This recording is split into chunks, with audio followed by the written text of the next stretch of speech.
തീർച്ചയായും. Shri K T Kunhikannan, നോക്കൂ, ഇവിടെ ഇപ്പോൾ കഴിഞ്ഞ ദിവസത്തെ സാഹചര്യം നോക്കിയാൽ മുഖ്യമന്ത്രി വേഴ്സസ് പ്രതിപക്ഷ നേതാവ് എന്നതായിരുന്നു സാഹചര്യം. മുഖ്യമന്ത്രി പറയുന്ന ഓരോ വാക്കുകൾക്കും വലിയ ശക്തമായ ഭാഷയിൽ മറുപടി പറയുന്ന പ്രതിപക്ഷ നേതാവിനെയാണ് നമ്മൾ കണ്ടത്. മുഖ്യമന്ത്രിയുടെ പല പരാമർശങ്ങളും എടുത്ത് വലിയ രീതിയിൽ ഈ തെരഞ്ഞെടുപ്പ് രംഗത്ത് ആയുധമാക്കുന്ന പ്രതിപക്ഷ നേതാവിനെയൊക്കെ നമ്മൾ കണ്ടുകൊണ്ടിരിക്കുന്ന ഘട്ടത്തിലാണ് ഇന്ന് ഇങ്ങനെ ഒരു ചർച്ച കോൺഗ്രസിന്റെ ആഭ്യന്തര വിഷയവുമായി ബന്ധപ്പെട്ട് നമുക്ക് നടത്തേണ്ടി വരുന്നൊരു സാഹചര്യം ഉണ്ടാകുന്നത്. ആ നേതാക്കളുടെ തുടർ പ്രതികരണങ്ങൾ ഉണ്ടാകുന്നത് ഇത് ലെഫ്റ്റിനെ സംബന്ധിച്ച് ഒരു അനുകൂല സാഹചര്യം സൃഷ്ടിക്കുമോ?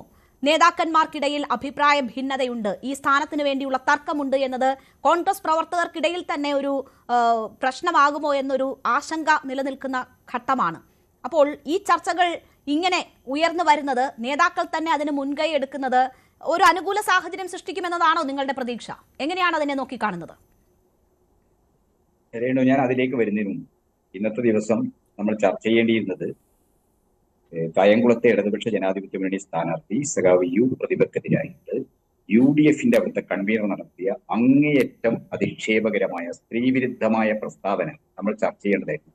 നമ്മുടെ പൊതുബോധത്തിൽ അന്തർലീനമായിരിക്കുന്ന ഇത്രയും വൃത്തികെട്ട സ്ത്രീവിരുദ്ധത ഈ ഒരു ജനാധിപത്യ പ്രക്രിയയുടെ മുഖത്ത് നിന്നുകൊണ്ട് കേരളത്തിലെ മുഖ്യ പ്രതിപക്ഷം ഉന്നയിക്കുകയാണ്.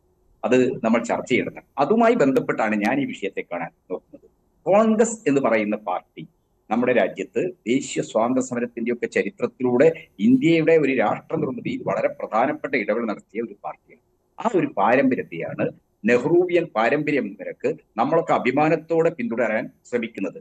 പക്ഷെ നെഹ്റൂവിയൻ പാരമ്പര്യത്തിൽ നിന്നൊക്കെ കോൺഗ്രസ് ഏറെ അകലത്ത് പോയി. ഇന്ന് കോൺഗ്രസ് ഇതുപോലുള്ള അശ്ലീലങ്ങൾ പറയുന്ന നേതാക്കന്മാരുടെ അല്ലെങ്കിൽ അത്തരം മുന്നണിയുടെ ഒരു ഒരു ഒരു ഒരു കളിസ്ഥലമായി മാറിയിട്ടുണ്ട്. എന്തുകൊണ്ടാണ് ഞാൻ അങ്ങനെ പറയുന്നത് വെച്ചാൽ, കോൺഗ്രസിൽ എല്ലാവർക്കും അറിയാം ഇത്തരത്തിലുള്ള സമ്മർദ്ദ ഗ്രൂപ്പുകൾ നിരന്തരമായിട്ട് അധികാരത്തിന് വേണ്ടിയിട്ട് തെരഞ്ഞെടുപ്പ് മുഖത്തും തെരഞ്ഞെടുപ്പ് കഴിഞ്ഞാലും ഒക്കെ കലാപങ്ങൾ ഉയർത്തും. അത് കേരളത്തിലെ മാത്രമൊരു സവിശേഷത, ഇന്ത്യയിൽ എല്ലായിടത്തും അങ്ങനെയുള്ള കലാപങ്ങൾ ഉയർത്തി അധികാരത്തിന് വേണ്ടിയുള്ള സമ്മർദ്ദ ശക്തിയായി മാറുമ്പോൾ അവരെ തീർച്ചയായിട്ടും എന്താണ് BJP വിലക്കെടുക്കും. BJP നിങ്ങളെ മുഖ്യമന്ത്രിയാകാൻ പറയും. ഇപ്പൊ നമ്മള് ആസാം തൊട്ട് അരുണാചൽ പ്രദേശ്, ഗോവ, കർണാടകയിലെ സഖ്യശക്തി ഗവൺമെന്റിലെ വലിയൊരു വിഭാഗത്തെ ഭിന്നിപ്പിച്ചു കൊണ്ടുപോയി BJPയിലേക്ക് അധികാരം എത്തിക്കുന്നത് ഒക്കെ തന്നെ കോൺഗ്രസിലെ അധികാര കൊതിയന്മാരായ നേതാക്കന്മാരുടെ അധികാരത്തിന് വേണ്ടിയുള്ള ഇത്തരം കലാപങ്ങളിലൂടെയാണ്. അതുകൊണ്ട് തന്നെ ഇവിടെ കോൺഗ്രസിന്റെ പ്രതിനിധിയായിട്ടുള്ള ഫസൽ റഹ്മാൻ സംസാരിച്ചതുപോലെ അത്ര സിമ്പിൾ അല്ല കാര്യത്തെ അത്ര ലളിതമായിട്ട് നമുക്ക് കാണാൻ കഴിയില്ല. ഇവിടെ K. സുധാകരനാണ് ഈ ചർച്ചക്ക് തുടക്കം കുറിച്ചതെന്നാണ് ഞാൻ കാണുന്നത്. മറ്റൊരു ടെലിവിഷൻ ചാനലിന്റെ പ്രതിനിധിയുമായിട്ട് അദ്ദേഹം സംസാരിക്കുമ്പോൾ അദ്ദേഹം കൃത്യമായി പറഞ്ഞു, ചോദ്യവും കൃത്യമായിരുന്നു, അദ്ദേഹത്തിന്റെ ഉത്തരവും കൃത്യമായിരുന്നു. ആരായിരിക്കും കേരളത്തിന്റെ മുഖ്യമന്ത്രി ആവേണ്ടത് എന്നത് കാര്യത്തെക്കുറിച്ച് KSന്റെ അഭിപ്രായം എന്താണെന്ന് ചോദിച്ചപ്പോൾ അദ്ദേഹം ഒരു മടിയും മറയുമില്ലാതെ പറഞ്ഞ എന്താണ്, അത് രമേശ് ചെന്നിത്തലയാണ്. കോൺഗ്രസിന്റെ ഇന്നത്തെ ഒരു യാഥാർത്ഥ്യത്തിനകത്ത്, അതിന്റെ ഒരു ഹിസ്റ്ററിക്കകത്ത് മുഖ്യമന്ത്രി പദത്തിലേക്ക് വരാൻ ഏറ്റവും അനുയോജ്യനായ ആള് രമേശ് ചെന്നിത്തലയാണ്.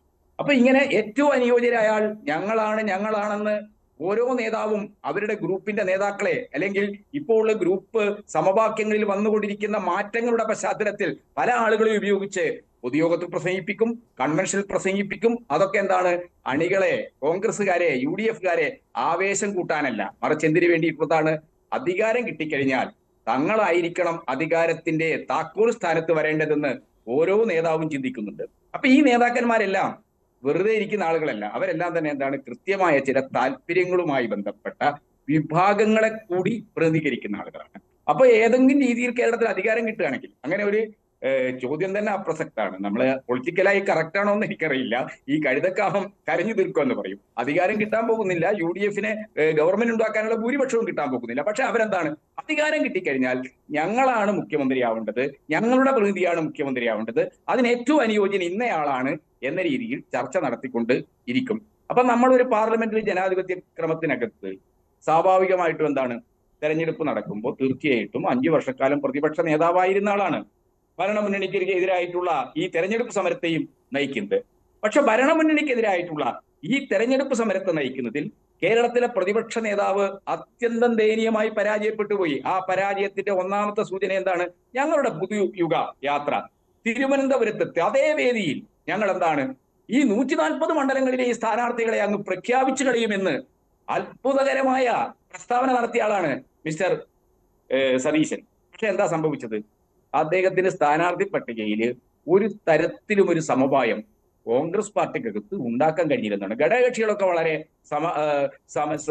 വളരെ ആശ്വാസകരമായ ഒരു സമീപനം സ്വീകരിച്ചപ്പോൾ കോൺഗ്രസുകാർ സ്ഥാനാർത്ഥി പട്ടികയുമായി ബന്ധപ്പെട്ട് വലിയ വൈഷമ്യത്തിലേക്ക് ഇവിടുത്തെ കോൺഗ്രസ് പ്രസ്ഥാനത്തെ എത്തിച്ചു. അതിൽ ഏറ്റവും പ്രധാനം എന്താണ്? അടൂർ പ്രകാശ്, കെ സുധാകരൻ അവരൊക്കെ ഇപ്പൊ സിറ്റിംഗ് എംപിമാരാണ്. പക്ഷെ എംപിമാരായിട്ട് അവിടെ പാർലമെന്റിൽ പോയി BJPക്കും മോഡിക്കുമെതിരായിട്ട് സമരം ചെയ്യാനൊന്നും അവർക്ക് താല്പര്യമില്ല. BJP കേന്ദ്രം ഭരിച്ചോട്ടെ, ഞങ്ങൾ ഇവിടെ മന്ത്രിമാരായിട്ട് ഞങ്ങളുടെ ചില താല്പര്യങ്ങളൊക്കെ സംരക്ഷിക്കാം എന്ന് ചിന്തിക്കുന്ന വളരെ സീമിതമായ, വളരെ സങ്കുചിതമായ താല്പര്യ രാഷ്ട്രീയത്തിൽ ആ രീതിയിലുള്ള ചില സമ്മർദ്ദ ഗ്രൂപ്പുകളുടെ താല്പര്യങ്ങൾക്ക് വഴങ്ങി അതിന് വഴിപ്പെട്ട് കഴിയുന്നവരാണ് കേരളത്തിലെ കോൺഗ്രസ് നേതാക്കളിൽ ഭൂരിപക്ഷവും. ഈ കാര്യമാണ് കേരളത്തിലെ ജനങ്ങളോട് ഞങ്ങൾ പറയുന്നത്. 2011 മുതൽ 16 വരെയുള്ള ഉമ്മൻചാണ്ടിയുടെ ഭരണകാലത്ത് ഈ വ്യത്യസ്ത താല്പര്യ ഗ്രൂപ്പുകൾക്ക് വേണ്ടിയിട്ട് ആ ഉമ്മൻചാണ്ടിയുടെ ഭരണം ചെയ്ത കാര്യങ്ങൾ എന്തൊക്കെയാണ്?